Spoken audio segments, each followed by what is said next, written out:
Hi, my name is Brandon Withers. Today, I'll be going part 1 of my Old Testament storyboard. In this video today, we will discuss a few details about some interesting themes that are seen throughout the Old Testament. The first theme we'll be discussing is the covenants seen within the Bible, specifically the ones seen in the Old Testament. The second theme we will discuss is redemption, which is not a theme that most think of when referencing the Old Testament.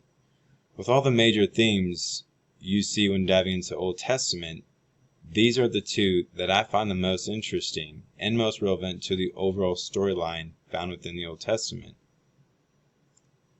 Covenants appear in many forms in the Old Testament. So what exactly is a covenant? Well, a covenant is a partnership or relationship in which two parties make a binding promise to each other. These parties work together to reach a common goal. Covenants can be anything from a marriage, arrangement concerning a master and servant, or the relationship between God and man. Covenants are very common in the Bible. Throughout the Old Testament, we see a variety of covenants between one another and with God. Covenants are extremely important because they lay out the foundations for the promises that God makes to His creations, mankind, and specifically states what He expects of us in return. There are 5 major covenants that God creates with mankind. 4 of these covenants are in the Old Testament. These are the covenants we will focus on today. The first major covenant you see God make is the covenant with Noah, known as the Noahic covenant. This can be found in Genesis chapter 8 verse 20 through Genesis chapter 9 verse 17. Briefly explained, God flooded the earth for 40 days and 40 nights, destroying every living creature except those that Noah had on his ark per God's instructions. His covenant with Noah was that he would never again flood the earth. He would maintain the relationship between Creator and creation. Noah's part in this covenant was demanded by God in Genesis chapter 9 verse 7. And you be fruitful and multiply, increase greatly on the earth and multiply in it, signifying that Noah and his family were to create the new lineage of mankind. The second major covenant in the Old Testament was the covenant God made with Abraham, found in Genesis chapter 12, 15, and 17. The Abrahamic covenant was a 3-part covenant in which God promised Abraham the promised land, also known as Canaan. In Genesis chapter 12, verse 1, Abraham is instructed to leave Ur and go to Canaan, promising the land would be his and stay with his descendants. The second part of the Abrahamic covenant is the promise of descendants of many nations. And the final part of this Abrahamic covenant is the promise of blessing and redemption. This is a promise where Abraham and all of his descendants are blessed. The role Abraham plays in this covenant is the circumcision of all boys, starting with his own.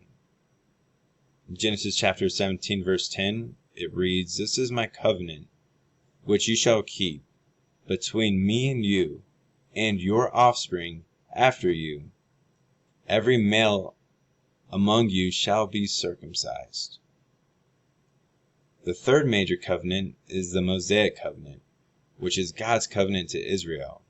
This covenant is found in Exodus chapters 19 through 24, in which God promises Israel as His chosen people, blessing them, both with His written word and the living word, Jesus Christ. The Israelites' role in this covenant was to be obedient to His law, following the 10 Commandments that He gave to Moses on Mount Sinai. In Exodus chapter 19 verse 5, God speaks with Moses, saying, "Now, therefore, if you will indeed obey my voice and keep my covenant, ye shall be my treasured possession among all peoples, for all the earth is mine." And the final and last major covenant in the Old Testament is the Davidic covenant found in 2 Samuel 7 and Psalm chapter 72, 89, and 132. David rises to the throne of Israel, first being anointed as God's chosen one. This covenant is crucial to redemption, especially when David sins, and after being found out, David repents and restores his relationship with God, but not without consequences of his adultery.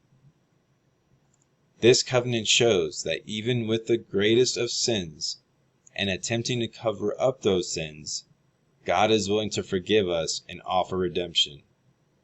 This brings us to our second main theme of the Old Testament, which is redemption.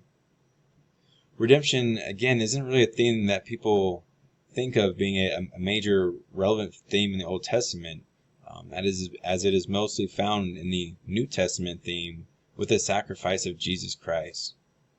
In the Old Testament, you see mostly retributive justice, with God punishing the evil and blessing the righteous. Although looking deeper into the text of the Old Testament, you also see mercy and redemption developing throughout the biblical stories and contrasting with the brimstone and fire that you often hear about. The two main forms of redemption in the Old Testament is the forgive and forget redemption, such as when Jacob returns to his homeland after cheating his brother Esau. Jacob is then fearful of his brother, but after trusting God's promise, he meets his brother Esau, which we see in Genesis chapter 33 verse 4. But Esau ran to meet him and embraced him and fell on his neck and kissed him, and they wept. That shows that forgive and forget nature of redemption. The other form of redemption comes in the intervention of a third party, which is a mediator, or in the form of sacrifice, such as the sacrifices of unblemished animals, or Moses' pleading prayers on Mount Sinai to ask God to change his mind about destroying the Israelites. After sacrifices or prayers from a chosen leader, God will show forgiveness and redemption to his people for their sins and evil ways. Redemption is very important in the Old Testament because humankind sinned, and rather than being banished immediately, God showed grace and love by offering ways to redeem the relationship with him. Eventually, that redemption would be summed up to one huge sacrifice, the crucifixion of Jesus Christ on the cross. But in the Old Testament, there was only prophecies of the Lamb of God. So during their time, they had to find other means of asking for forgiveness.